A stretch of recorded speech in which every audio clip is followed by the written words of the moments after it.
శ్రీశైలం జలాశయానికి వరద ఉధృతి పెరుగుతూనే వస్తోంది. జూరాల ప్రాజెక్టు నుంచి శ్రీశైలం జలాశయానికి వరద పెరుగుతోంది. శ్రీశైలం ప్రాజెక్టు 10 గేట్లెత్తి నీటిని దిగువకు విడుదల చేస్తున్నారు.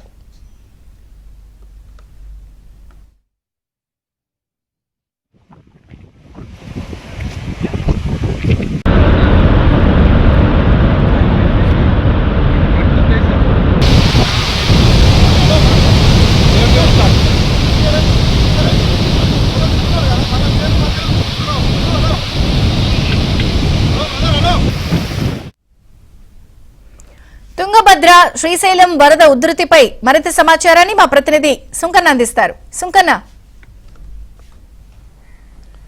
విజయ చంద్రిక ఉమ్మడి కర్నూలు జిల్లాలో రాత్రి భారీ వర్షం కురిసింది. దీంతో కొన్ని చోట్ల లోతట్టు ప్రాంతాల్లోని వాగులు వంకలు కూడా మళ్లీ వరదలు వచ్చాయి. మరోవైపు తుంగభద్ర కృష్ణా నదులకు కూడా ఆ ఎగువ ప్రాంతాల్లో కురిసినటువంటి కుండపోత వర్షాల వల్ల భారీ వరద వస్తున్నటువంటి పరిస్థితి. ముఖ్యంగా కొంత తుంగభద్ర నదికి అయితే వరద ఉధృతి కొంచెం తగ్గుముఖం పట్టినట్టుంది. మరోవైపు ఏదైతే కృష్ణా నదికి అయితే ఎగువ ప్రాంతాల నుంచి భారీగా వరద వస్తుంది. మనం చూడవచ్చు కర్నూలు నగర శివారులో ఉన్నటువంటి తుంగభద్ర నదికి ఎగువన ఏదైతే హోస్పేట్ తుంగభద్ర డ్యామ్, అదేవిధంగా సుంకేసుల డ్యామ్ నుంచి కూడా భారీగా వరద వస్తున్నటువంటి క్రమంలో దిగువన శ్రీశైలానికి కూడా ఈ వరద కొనసాగుతున్నటువంటి పరిస్థితి. శ్రీశైలం ప్రాజెక్టుకు ఒకవైపు తుంగభద్ర నది నుంచి, మరోవైపు ఎగువన కృష్ణా నది జూరాల ప్రాజెక్టు నుంచి కూడా భారీగా వరదలు వస్తున్నటువంటి నేపథ్యంలోనే గత 3 రోజుల క్రితం వరకు కూడా శ్రీశైలం ప్రాజెక్టు 10 గేట్లు ఎత్తి దిగువన నాగార్జున కు నీళ్లు విడుదల చేస్తున్నటువంటి తరుణంలో 3 రోజుల నుంచి కూడా వర్షాలు తగ్గుముఖం పట్టడంతో వరద కూడా కొంత తగ్గిపోయినటువంటి తరుణంలో శ్రీశైలం ప్రాజెక్టు 10 గేట్లలో 5 గేట్లు క్లోజ్ చేసి కేవలం 5 గేట్ల ద్వారానే ఏదైతే డ్యామ్ అధికారులు కూడా దిగువన నాగార్జున కు నీళ్లు విడుదల చేస్తున్నటువంటి క్రమంలోనే నిన్న ఎగువ ప్రాంతంలో కురిసినటువంటి భారీ వరదలకు కూడా శ్రీశైలం ప్రాజెక్టుకు మళ్లీ వరదలు పెరిగాయి. దీంతో శ్రీశైలం డ్యామ్ అధికారులు ఎగువ నుంచి వచ్చేటువంటి ఫ్లడ్ ను దృష్టిలో పెట్టుకొని శ్రీశైలం ప్రాజెక్టు 10 గేట్లు 10 అడుగుల మేరకు ఎత్తి ఏదైతే ఆ దిగువకు 3,32,000 క్యూసెక్లు నీళ్లు విడుదల చేసినటువంటి పరిస్థితి. ఎగువ ప్రాంతం నుండి 1,82,000 క్యూసెక్లు ఏదైతే వరద రూపంలో వస్తుంది. ఇంకా ఈ వరద క్రమక్రమంగా పెరిగేటువంటి అవకాశాలు ఉండడంతో డ్యామ్ అధికారులు కూడా ఎగువ ప్రాంతాల నుండి వచ్చేటువంటి ఫ్లడ్ ను ఎప్పటికెప్పుడు కూడా అంచనా వేస్తూ దిగువన నాగార్జున కూడా నీళ్లు విడుదల చేస్తున్నటువంటి పరిస్థితి.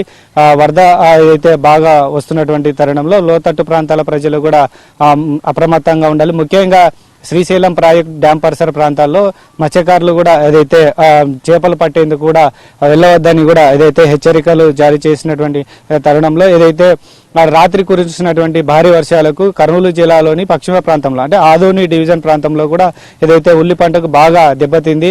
ఏదైతే ఉల్లి పంటను కోసి ఆరబెట్టుకొని ఏదైతే 2-3 రోజుల నుంచి కూడా వర్షం తగ్గుముఖం పట్టడంతో వాటిని గ్రేడింగ్ చేసుకొని కర్నూలు వ్యవసాయ మార్కెట్ కు చాలా మంది రైతులు తీసుకొచ్చారు. మరోవైపు తాడేపల్లిగూడానికి కూడా రైతులు అమ్మకానికి కూడా తీసుకెళ్లినటువంటి పరిస్థితుల్లో రాత్రి కురిసినటువంటి భారీ వర్షానికి కర్నూలు వ్యవసాయ మార్కెట్ లో ఉల్లి ఉత్పత్తులంతా కూడా భారీగా ఊహించని విధంగా రావడంతో అక్కడ ఆరబోసుకునేందుకు స్టాక్ చేసుకునేందుకు కూడా కొంత స్థలం లేకపోవడం వల్ల ఏదైతే గోదాం పక్కన ఉంచుకున్నటువంటి స్టాక్ చేసుకున్నటువంటి వాటికి కొంత వర్షానికి కూడా ఉల్లి ఉత్పత్తులు కూడా ఏదైతే తడిసిపోవడంతో రైతులు చాలా ఆందోళనకు గురవుతున్నటువంటి పరిస్థితి.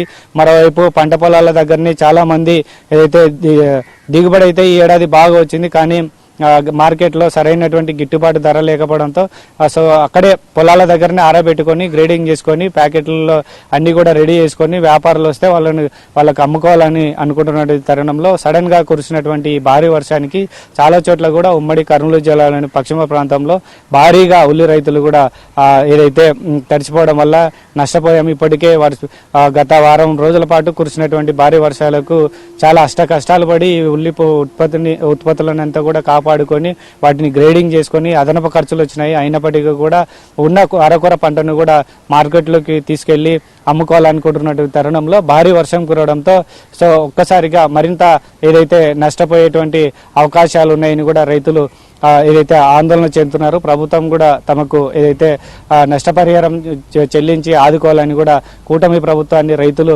విజ్ఞప్తి చేస్తున్నటువంటి పరిస్థితి. మొత్తం మీద చూసుకుంటే అయితే ఏదైతే రాత్రి కురిసినటువంటి భారీ వర్షాలకు ఎగువ ప్రాంతాల నుంచి ఉమ్మడి కర్నూలు జిల్లాలోని ప్రధాన జలాశయాలైన సుంకేసులకు అదేవిధంగా శ్రీశైలం ప్రాజెక్టు కూడా భారీగా వరదలు వస్తున్నటువంటి పరిస్థితి